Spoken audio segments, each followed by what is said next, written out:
Hey, book lovers, I'm Katie Dodrell, and this is While I Read. Welcome to the discussion. Thanks for joining me for part two of my top 10 books that I read in 2023. On part one, I talked about books 10 through 6, and today I'll discuss my top 5 books. Let's get started. Number 5.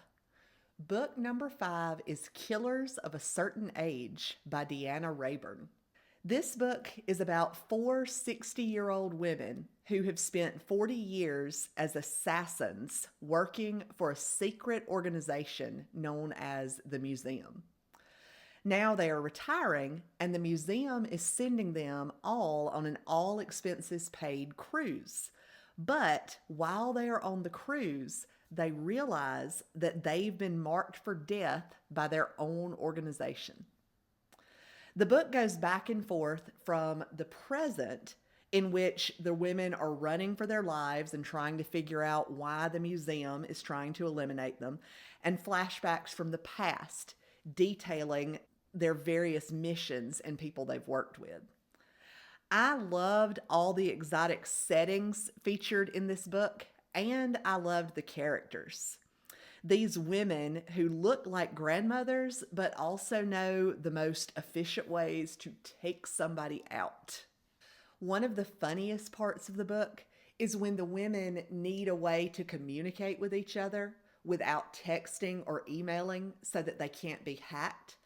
A techie who's working with them creates an app for tracking menopause cycles, which is the only way that they can communicate with each other.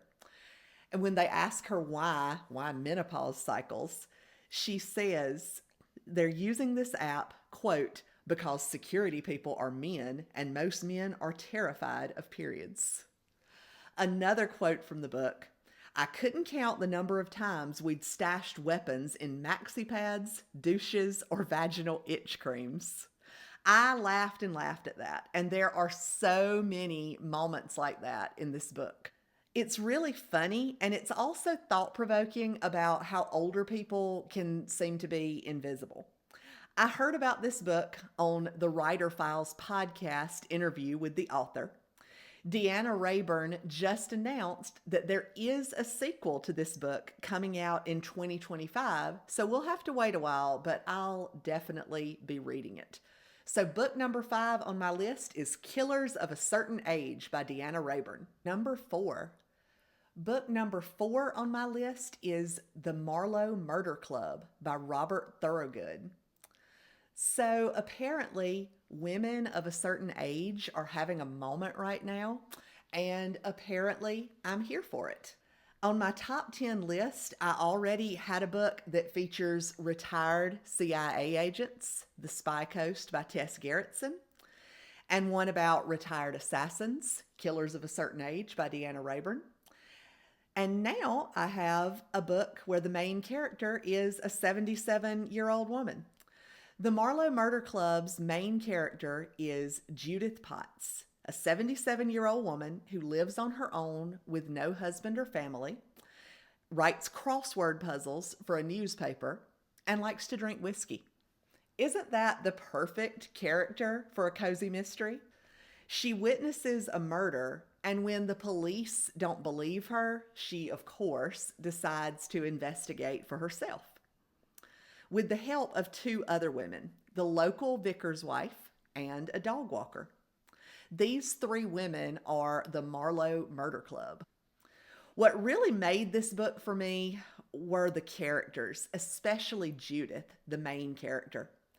It seems like women of that age are often portrayed as a little sad, especially if they're on their own, but she goes totally against that stereotype. She is perfectly content to be on her own, living her life exactly as she wants. I really enjoyed this book, and also its sequel, Death Comes to Marlow. Book 3 in the series is coming out this year, called The Queens of Poison, and I'll definitely be reading it. So if you want to join the trend of reading about older women leading big lives, read book number 4 on my list, The Marlow Murder Club by Robert Thorogood. Book number 3. Number 3 on my list is The Running Grave by Robert Galbraith. Of course, many of you may know that Robert Galbraith is the pseudonym that J.K. Rowling uses to write her Cormoran Strike series of books. And of course, I'm sure you all know that J.K. Rowling is the author of the enormously popular, wonderful, magical Harry Potter series of books. I love the Harry Potter books, and if you haven't read them, why? Do it now. But I'm not here to talk about the Harry Potter books today, even though I could for hours. I'm here to talk about The Running Grave. This is a great series about a private detective named Cormoran Strike and his partner, Robin Ellicott. It's actually been made into a series on the BBC, and it's streamed on HBO. I've watched a couple of seasons of it, and it's really good. I need to watch the rest of it. So the main character, Cormoran Strike, is an ex-soldier who lost a leg fighting in Afghanistan. He's a former investigator for the Royal Military Police Special Investigation Branch.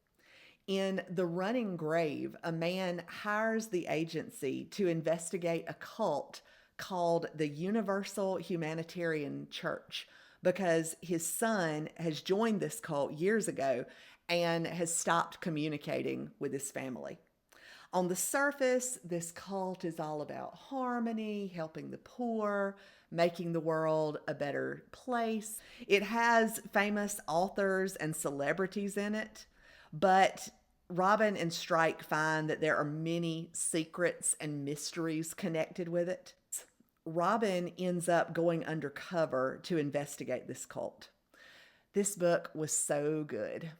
I got serious Church of Scientology vibes from this cult, and I hope no one from the Church of Scientology comes after me now, but I don't think I'm nearly that important. The book is 960 pages, a little long, as J.K. Rowling's books tend to be. This is actually a copy of The Ink Black Heart, which is the book right before The Running Grave in the series. The Ink Black Heart is 1,012 pages long. You can see you can barely hold it. So that's one reason why I like reading books on Kindle, and especially J.K. Rowling or Robert Galbraith books on Kindle. It's a lot easier to hold a Kindle in your hand than it is to hold this huge thing in your hand. That's really my only criticism of J.K. Rowling. I think people are afraid to edit her. You can read The Running Grave even if you haven't read the other books in the series. But why would you not read the other books in the series? They're all so good. Strike and Robin have both developed as characters so much over the course of these books, and their relationship keeps moving forward, although it's definitely at a slow pace. It's a slow burn romance that we get with them. So there's one aspect of the book that may bother some people. Because it involves a cult, there are some pretty adult concepts that some readers might find disturbing. I found these concepts to be disturbing. I don't really like reading about topics like these, but because I love this author and this series, I did read this entry in it. I felt like these topics were handled very sensitively and realistically, and I really enjoyed the book. So, The Running Grave by Robert Galbraith is number 3 on my list. Number 2. Number 2 on my list is 0 Days by Ruth Ware. I'm sure you've heard of Ruth Ware before. She's basically the queen of the thriller genre. I've read all her books, In a Dark, Dark Wood, The Lying Game, One by One. They're all standalone books, and so far as I know, none of them have been adapted into a movie or a series, which is a shame. My personal favorite Ruth Ware book was The Woman in Cabin 10. But that one just got supplanted by 0 Days, which was just so, so good. It's really one of the most exciting books that I've read in a really long time. I read it so quickly because I just could not put it down. I was out of school for the summer when I was reading this book, so luckily I didn't have to go to work, but I did really neglect my family during the couple of days that I was reading this book because I just couldn't put it down. I describe 0 Days to people as sort of like the British version of The Fugitive, except with a woman. Y'all remember The Fugitive with Harrison Ford, right? So, in this book, Jack, the main character, and her husband Gabe work as penetration specialists.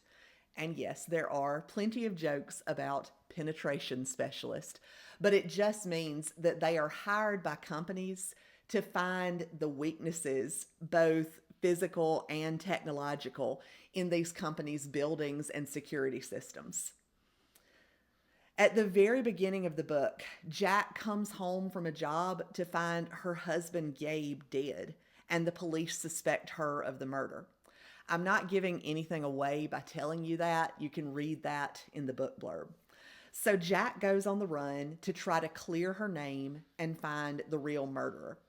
I have to say, the beginning of the book, when she finds her husband dead, was pretty sad. Again, the book blurb tells us that the husband is going to die, so I knew it going in. During the whole first chapter, when I was reading about the wife's relationship with her husband, how sweet he is, how they're the perfect partners, I kept telling myself, he's going to die, he's going to die. And he did die, and it was sad, but then the book just took off from there. Honestly, this book was almost my number one choice. If I wrote this list again, 0 Days might end up being in the number one spot. But as it is, 0 Days is number two on my list of my top 10 books of 2023. Number one, finally, we come to the top spot on my list of the best books that I read in 2023. And the number one spot goes to Alias Emma by Ava Glass. Similar to 0 Days, this was a book that once I started reading, I could not put down. I read this book at the beginning of the summer when I was on a beach vacation with my family. And of course, before I had a child, being on a beach vacation meant I had plenty of time to read. I would just lay in a beach chair with something to drink and my book, and I could just read all day. Now that I have a child, that is not what it's like to be at the beach. Of course, we did plenty of family activities at the beach, and I loved being with my family. But in the back of my mind, I was thinking, I want to read my book. And I did get plenty of time to read it. Alias Emma is about a British secret agent named Emma, which is, of course, an alias, hence the title, who has to get a doctor across London and into protective custody in 12 hours. Making it more complicated is that the Russians who want to kill her asset have hacked London CCTV security cameras. So Emma has to avoid the cameras. And she's lost contact with her agency, some of whom may be corrupt. The book is just a huge adrenaline rush from start to finish. I loved that it talked about some aspects and locations in London that I was familiar with, but also some parts that I didn't know about. For instance, London apparently has subterranean rivers underneath it. And one of the ways that Emma escapes the cameras is by traveling along one of these underground rivers. Isn't that cool? There is a sequel to Alias Emma, which came out this past August called The Traitor, which was also really good. So Alias Emma is number one on my list of my favorite books that I read in 2023. I've had such a great time compiling my list of my top books for 2023. Thank you so much for joining me. I hope I've given you some recommendations for books that you want to try. I hope that if you've read any of these books, you'll comment. I would love to discuss them with you. I hope that you'll also recommend some books for me to read. See you soon. Happy reading. Now, go wash the dishes while I read.